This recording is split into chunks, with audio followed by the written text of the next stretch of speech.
প্রথমে আমি আপনাদের সবাইকে শারদ শুভেচ্ছা জানাই এবং এবারে অতিমারী বৈশ্বিক মহামারী সেটা নিয়ে একটা নতুন পরিবেশ পরিস্থিতিতে বাঙালির শ্রেষ্ঠ উৎসব মা দুর্গা পুজো অর্থাৎ যার বৃহত্তর পরিভাষা শারদ উৎসব বা দুর্গোৎসব সেটা আয়োজন হতে চলেছে। আমি আয়োজক ক্লাবগুলিকে, সংগঠনগুলিকে এবং আমার অত্যন্ত আপনজন পূর্ব মেদিনীপুর জেলার সুধীজনকে শারদ শুভেচ্ছা জানাই, অভিনন্দন জানাই, নমস্কার জানাই, সালাম জানাই। এই কোঅর্ডিনেশন মিটিং প্রত্যেক বছরই হয় এবং বর্তমান রাজ্য সরকার এটাকে আরো সুন্দরভাবে, আরো সংগঠিতভাবে 100% ত্রুটিমুক্তভাবে এর আয়োজন করার নির্দেশ রাজ্য স্তরে এবং জেলা স্তরে দিয়ে থাকেন। আমি এই জেলার দীর্ঘদিনের জনপ্রতিনিধি,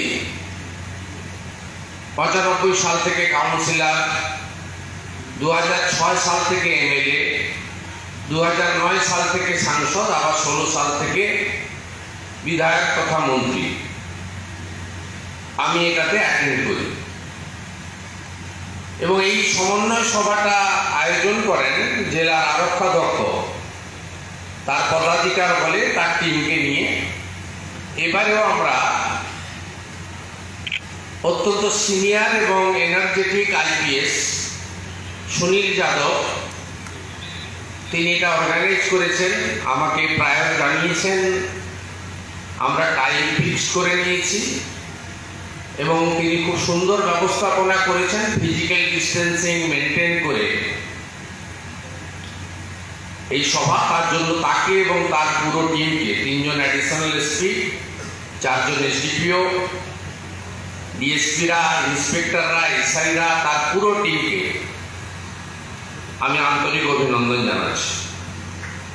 এখানে আমরা পেয়েছি তমলুকের সাংসদকে দিব্যেন্দু অধিকারী, এখানে আমরা জেলা পরিষদের সভাধিপতি দেবব্রত দাসকে পেয়েছি, আমাদের 3 জন অনারেবল এমএলএ এখানে আছেন, শ্রী অমিয় ভট্টাচার্য, শ্রীমতী বনশ্রী মাইতি, ফিরোজা বিবি, তাদেরকে আমি রেসপেক্ট জানাচ্ছি। আমাদের এই জেলার অত্যন্ত জনপ্রিয় জেলা শাসক এবং এই প্যান্ডামিকে আমি তো প্রায় প্রতিদিনই যোগাযোগ রাখি, সিওমইচ তমলুক এবং ডিস্ট্রিক্ট ম্যাজিস্ট্রেট যেভাবে কাজ করছেন তার জন্য পার্থ ঘোষকে বিশেষভাবে আমি ধন্যবাদ জানাই। ঝুঁকি নিয়ে আমি অনেকবার ওনাকে বলেছি যে টেস্ট করাচ্ছেন না কেন, উনি কোভিড হসপিটাল পর্যন্ত চলে যাচ্ছেন। তা তাকে এবং তার টিমকে, সিভিল এবং হেলথের টিমকে আমি বিশেষভাবে কৃতজ্ঞতা জানাচ্ছি। আমার এখানে একটি প্রাণপ্রিয় প্রতিষ্ঠান আছে, আমার গুরুদেব, আমার অভিভাবক স্বামী বিশ্বনাথানন্দজি, তিনি প্রাণ পুরুষ এই প্রতিষ্ঠানে, তার প্রতিনিধি আছেন। আমাদের চেয়ারম্যান পাঁশকুড়া নন্দবাবু আছেন, ভাইস চেয়ারম্যান হলদিয়া আছেন সুধাংশুবাবু, আরো অনেকে। অনেকক্ষণ ধরে সভা চলছে, আমি আর সকলকে অ্যাড্রেস করছি না। আমার প্রেস মিডিয়ার বন্ধুরা, তাদেরকেও ধন্যবাদ জানাই। আমাদের মাননীয় এসপি মহোদয় আমার আগের বক্তব্যে আমাদের রাজ্য সরকার এই পূজা, আমাদের বাঙালির শ্রেষ্ঠ যে দুর্গোৎসব, তাকে সুন্দর সুষ্ঠুভাবে করার জন্য বর্তমান পরিস্থিতিকে মাথায় রেখে অতিমারী মহামারী, বৈশ্বিক মহামারী, কোভিড-19, করোনা, যে ভাষাই বলি না কেন, তাকে মাথায় রেখে যে যে বিষয়গুলি বলেছেন, আমি আশা করব আমাদের জেলার সমস্ত পুজোর উদ্যোক্তারা এটা মেনে চলবেন বৃহত্তর স্বার্থে। তাই হচ্ছে প্রথম যে কটা জেলা রেড জোন হিসেবে ঘোষণা হয়েছিল স্বাস্থ্য দপ্তরের পক্ষ থেকে, আমাদের জেলা তার মধ্যে ছিল। তার কারণটা কি? পূর্ব মেদিনীপুর জেলায় হলদিয়ার মতো ইন্ডাস্ট্রিয়াল জোন আছে, পূর্ব মেদিনীপুর জেলায় দীঘা, মন্দারমণির জন্য মতো টুরিস্ট স্পট আছে, কোলাঘাট, মেছেদার মতো আরেকটা ছোট ইন্ডাস্ট্রিয়াল জোন, পাওয়ার প্ল্যান্ট আছে।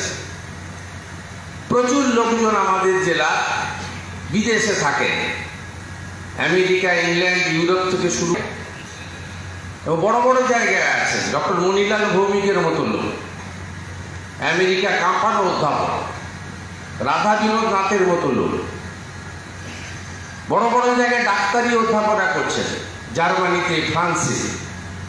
তো ন্যাচারালি এই রোগটা তো কোত্থেকে উৎপত্তি হয়েছে, কিভাবে এসেছে আপনারা জানেন। প্রথম থেকেই আমরা পেয়েছি, প্রথম এগরাতে ইনফেক্টেড হয়, কলকাতা থেকে একজন এসে বিয়ে বাড়িতে দিয়ে যায়, তার কানেকশন পাওয়া যায় ইটালি থেকে, তার ছেলে ফিরেছিল, তার বন্ধু, সেখান থেকে শুরু। অর্থাৎ ইটালি থেকে প্রথম ঢুকে পড়লো আমাদের পূর্ব মেদিনীপুর। তারপরে পরে আস্তে আস্তে হয়েছে। আমি নিজেও ইনফেক্টেড হয়েছি কিছুদিন আগে, জানেন আপনারা। আপনাদের সকলের আশীর্বাদ, শুভেচ্ছা, দোয়া, তাতে আমি আবার 17 দিনের যে হেলথ প্রোটোকল আছে মেনে তারপর থেকে আমি কাজকর্ম করছি। এবং আমাদের জেলাতে ডেথ পার্সেন্টেজও খুব কম, 1%-এরও অনেক নিচে, যেটা ন্যাশনাল লেভেল বা স্টেট লেভেলের থেকেও অনেক কম আমাদের এখানে। 0.83 বা আরও নিচে হবে এখানে।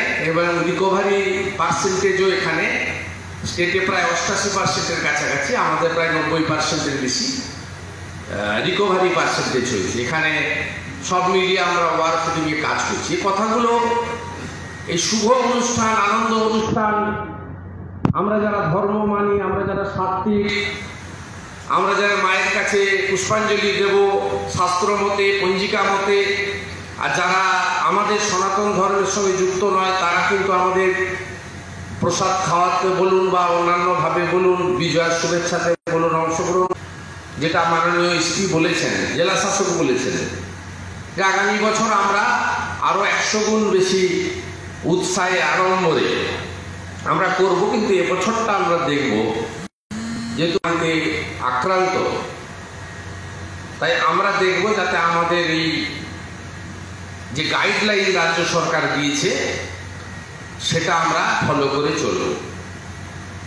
আপনাদের সকলকে অভিনন্দন জানাবো এবং আমি আশা করব আমাদের জেলার ছেলে মেয়েরা মাধ্যমিক, উচ্চ মাধ্যমিকে তারা রাজ্যের মধ্যে শতাংশের বিচারে প্রথম হয়। এবারেও দেখবেন মাধ্যমিকে যখন রাজ্যে 85% পাস করেছে, আমাদের জেলায় 95% ছেলে মেয়ে পাস করেছে।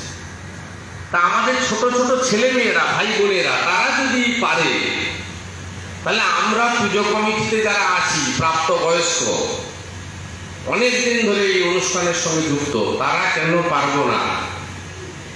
শৃঙ্খলার প্রশ্নে, কোভিড প্রোটোকল মেনে চলার ক্ষেত্রে রাজ্যের মধ্যে প্রথম স্থান হতে আপনাদের সকলকে অভিনন্দন জানিয়ে, আপনাদের সেবক শুভেন্দু অধিকারী আপনাদের সঙ্গে বরাবরই ছিল, ভবিষ্যতেও আপনাদের সঙ্গে থেকে কাজ করব। এবং আমাদের পুলিশ, অ্যাডমিনিস্ট্রেশন, যারা এই উৎসবকে, এই অনুষ্ঠানকে, এবারে ঠিক সে অর্থে উৎসব বলা যাবে না, তা আমাদের রীতিনীতি মেনে এটা করা। কালকে মাননীয় মুখ্যমন্ত্রীও বলেছেন বিভিন্ন রাজ্যে পারমিশন বন্ধ করা হয়েছে। দিল্লির মতো জায়গায় পুষ্পাঞ্জলি থেকে শুরু করে সব ভার্চুয়ালি করতে বলা হয়েছে, দেখতে বলা হয়েছে ঠাকুর দর্শন। সিআর পার্ক ছাড়া আর কোনো পুজো কমিটিকে তারা অনুমোদন দেননি। তো ন্যাচারালি আমাদের এখানে রাজ্য সরকার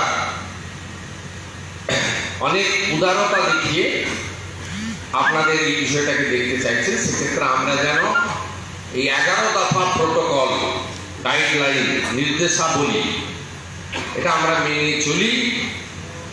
কারণ আইন প্রয়োগ করার প্রয়োজন হয় না যদি আমরা প্রত্যেকে আইনটা মেনে চলবো বলে নিজেরাই ঠিক করে দেব।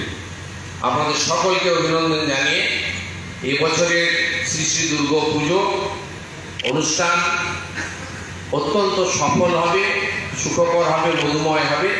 এবং যে আশঙ্কা প্রত্যেকে আমরা করছি, মিডিয়া থেকে, চিকিৎসা বিজ্ঞানী থেকে, বিশেষজ্ঞ থেকে সবাই করছি, যে পুজোতে এই ফিজিক্যাল মিক্সিং, যেটা ডিএম সাহেব বলছিলেন, বেশি করে হয়ে যাবে, সংখ্যা বেড়ে যাবে এবং তার মধ্যে যাদের কোমরবিডিটি আছে তাদের যে অক্সিজেন সাপোর্ট, আইসিইউ, তার সংখ্যা চাইলেই আপনি একদিনে রাতারাতি প্রচুর করে দিতে পারেন না।